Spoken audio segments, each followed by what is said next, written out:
Breaking news iBomma Ravi custody విచారణలో మరికొన్ని కీలక అంశాలు వెలుగులోకి వచ్చాయి. పైరసీ వ్యవహారం పూర్తిగా తన అసలైన గుర్తింపుకు దూరంగా ఉంచాలని రవి ముందుగానే నిర్ణయించుకున్నట్టు విచారణలో స్పష్టమైంది. ఇందుకోసం అతడు ప్రహ్లాద్ పేరుతో పూర్తిగా ఫేక్ ఐడెంటిటీ సృష్టించుకుని ఆ పేరుతో వివిధ పత్రాలు, బ్యాంకింగ్ వ్యవస్థలు, కంపెనీ రిజిస్ట్రేషన్లు నిర్వహించాడు. రవి ప్రహ్లాద్ పేరుతోనే పాన్ కార్డు, డ్రైవింగ్ లైసెన్స్ తీసుకోవడంతో పాటు అనేక కంపెనీలు ఓపెన్ చేసి అలాగే డొమైన్లు, బ్యాంక్ ఖాతాలు కూడా అదే పేరుతో నిర్వహించినట్టు పోలీసులు తెలిపారు.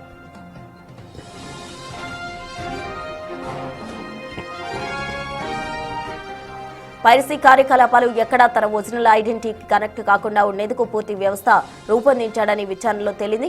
ఇమ్మంది రవి పైరసీ నెట్వర్క్ ను నడిపేందుకు 20 సర్వర్లు, 35 డొమైన్లు కొనుగోలు చేసినట్టు పోలీసులు నిర్ధారించారు.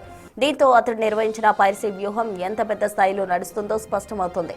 సినిమాల రికార్డింగ్, అప్లోడింగ్, డౌన్లోడింగ్ వంటి అక్రమ కార్యకలాపాలను ఈ నెట్వర్క్ ద్వారా నిర్వహించినట్టు ఆధారాలు బయటపడ్డాయి.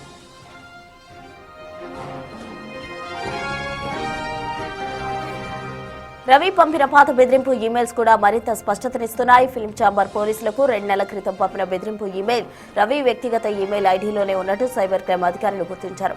ఇటు బెట్టింగ్ యాప్స్, ఇతర ఆర్థిక లావాదేవీలపై కూడా అనుమానాలు ఉన్న నేపథ్యంలో ఈ కోణంలో దర్యాప్తు కొనసాగించాలని సైబర్ క్రైమ్ పోలీసులు భావిస్తున్నారు.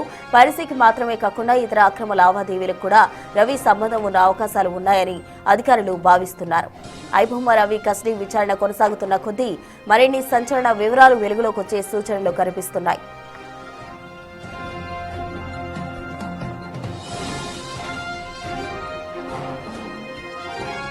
ఐబొమ్మ రవి కస్టడీ విచారణకు సంబంధించి మరికొన్ని కీలక అంశాలు వెలుగులోకి వచ్చినట్టు సమాచారం. పూర్తి వివరాలు మా ప్రతినిధి సాగర్ లైవ్ లో అందిస్తారు. సాగర్, చెప్పండి.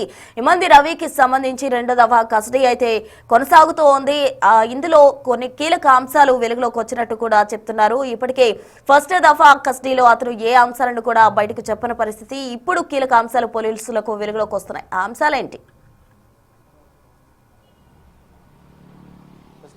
ఇమ్మంది రవి ఐబొమ్మ రవి కేసులో కస్టడీ ఇప్పటికే 8 రోజుల కస్టడీ 2 విడతలుగా హైదరాబాద్ సైబర్ క్రైమ్ పోలీసులు విచారించారు. మొదట విచారణకు సహకరించిన రవి రెండోసారి 3 రోజుల కస్టడీ విచారించారు. 3 రోజుల ఆధారాలు ముందుంచి కీలక అంశాలు వెల్లడించినట్లు కూడా తెలుస్తుంది.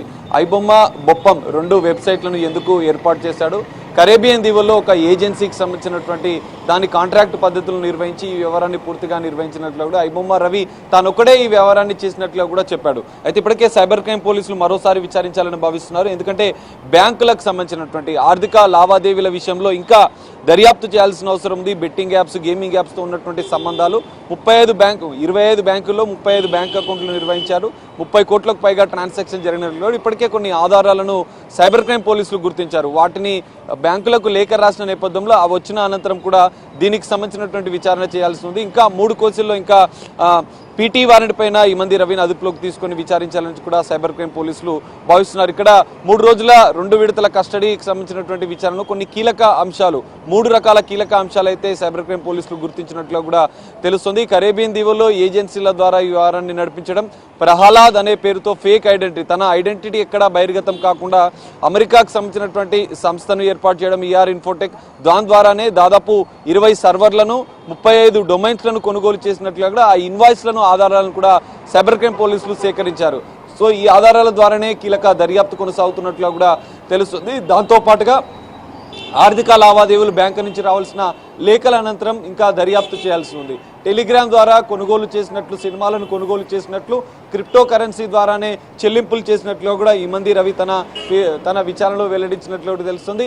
ఐబొమ్మకు సంబంధించిన పేరు ఎందుకు పెట్టాలన్న అంశం పైన కూడా పోలీసులు కొంత ఆయన కస్టడీ విచారణలో వెల్లడించినట్లు కూడా తెలుస్తుంది. జనరల్గా విశాఖలో ఆంధ్ర ప్రాంతంలో బొమ్మ అంటే సినిమాగా పేరు ఉంటుంది కాబట్టి ఐబొమ్మ, ఇంటర్నెట్లో బొమ్మ అన్న అంశం ఆధారంగానే తాను ఐబొమ్మ అనే పేరు పెట్టాడు. మొదట బప్పం టీవీకి బలపం అని పెట్టాలనుకున్నాం. టెక్నికల్ సమస్యతో ఎల్ అనే అక్షరం మిక్స్ అయింది, బప్పం టీవీగా కొనసాగించామని చెప్తున్నారు. ఇంకా దీనికి సంబంధించి ఎందుకంటే హైదరాబాద్లో సినిమాలను రికార్డ్ చేసి టెలిగ్రామ్ యాప్ ద్వారా తనకు పంపించిన నేపథ్యంలో వారు ఎవరన్నా అంశాలు, ఇటు ఆర్థిక లావాదేవీలు, బ్యాంకు లావాదేవీల అంశాలపై ఇంకా క్లారిటీ రావాల్సి ఉన్న నేపథ్యంలో పీటీ వారెంట్ పైన మరో 3 కేసులు ఇంకా పెండింగ్లో ఉన్న నేపథ్యంలో ఆ కేసులు అదుపులోకి తీసుకుని విచారించాలని భావిస్తున్నారు. ఇమ్మంది రవి విచారణలో ఇంకా మరికొన్ని పోలీసులకు సంబంధించినటువంటి హెచ్చరిక ఈమెయిల్ కూడా తన ఈమెయిల్లో ఉన్నట్టు, ఎందుకంటే ఈమెయిల్ రీట్రీవ్ చేశారు, తన మొబైల్ ల్యాప్టాప్లన్నీ కూడా డేటా రీట్రీవ్ చేసిన నేపథ్యంలో అందులో ఈ సమాచారాన్ని కూడా పూర్తిగా గుర్తించిన పరిస్థితి.